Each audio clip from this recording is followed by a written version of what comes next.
everybody walked out from the line, either they were shot or they were beaten up, and if they couldn't walk, they would shoot them. And I remember one instant, a couple of Russian guys which were captured were in our group too, and they got out from the line. Apparently they had in mind to run away someplace, and they were caught. And when they were caught, they were put on court-martial. In other words, you didn't go to a civilian court. They were put on court-martial, and they were found guilty, and they were hung. And we had to, they hung them right in the barrack, and from all the barracks, the people had to come and watch when they were hung. And while they were on the stool, and the noose was on their neck, they had a right to talk a little. I don't know how long. But while they started to talk, they were saying that for every prisoner the Germans kill, after we get liberated, we should kill 1,000 Germans. And in the meantime, the SS were throwing chairs at them.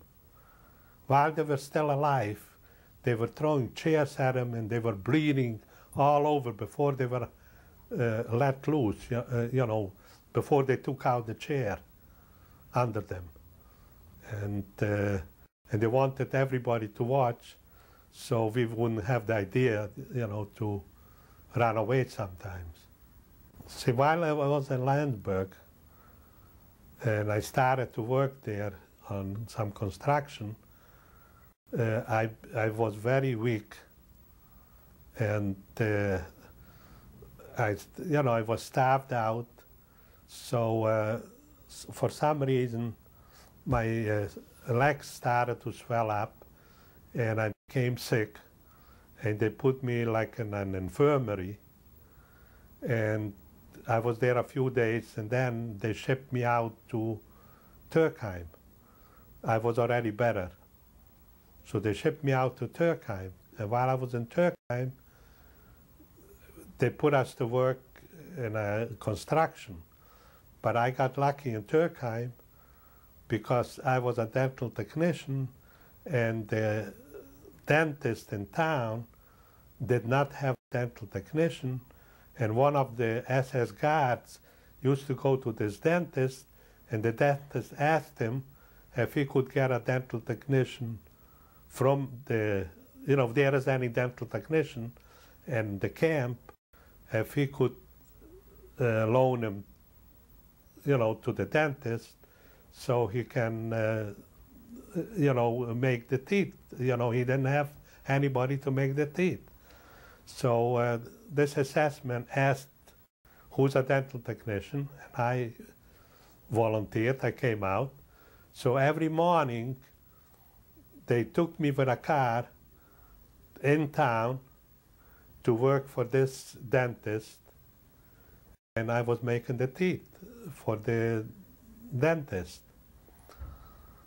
And while I was there, the dentist used to give me some food. Not the best food, because those days there was a shortage even for the Germans. But he had more than we had. So he used to give me, you know, some food. And I was working there as a dental technician until April 25th. Around April 15, there was a delegation from Switzerland, from the Red Cross, came to talk to us. And he was allowed to talk. And while he was talking, he was telling us to hold on another few days because the Americans and the English are on the way. They're coming. So April 25th, we already heard shooting near us. So we ran away, 4 guys. We ran away in the woods. And we stayed there for a couple of days, and the Americans came in, and they liberated us. When you went into the woods, where did you go to? We went into the woods and we were stealing from the farmers, you know, some food, wherever we could, you know, to survive for the couple of days. In the woods, near the camp there. And then the Americans came in, and as soon as we saw the American troops come in, we came out, and they took us right away to the hospital. And we were in the hospital, cleaned up and checked out. And we, you know, then we came back to the camp, and in the meantime, the camp director or commandant of the camp was an SS too, but he tried to be as nice as he could to us, because he figured if we got liberated, the Americans were coming already, and if we got liberated, we'll have some good words to tell the Americans about him. What are some of the nice things that he did for you when you were in? Well, he tried to, you know, not to push us around, and maybe try and get some farmers to give us an extra potato or something, or cigarette once in a while. He used to give us, you know, just little things, you know. He figured, you know, if when he gets, when the Americans come in, he gets to be interrogated, and he'll put us as witnesses, you know, we'll be telling the Americans good things about him. And if some SS were bad there, he used to try and quiet him down, because he was the commandant and he could tell him to lay off or whatever. And so when the Americans came in, we didn't have any bad words about him. And we told the Americans, see, each time they liberated a camp, they had a group of Americans which came in to interrogate whoever was left there, the SS guards or the commandant or capos, whatever they had there.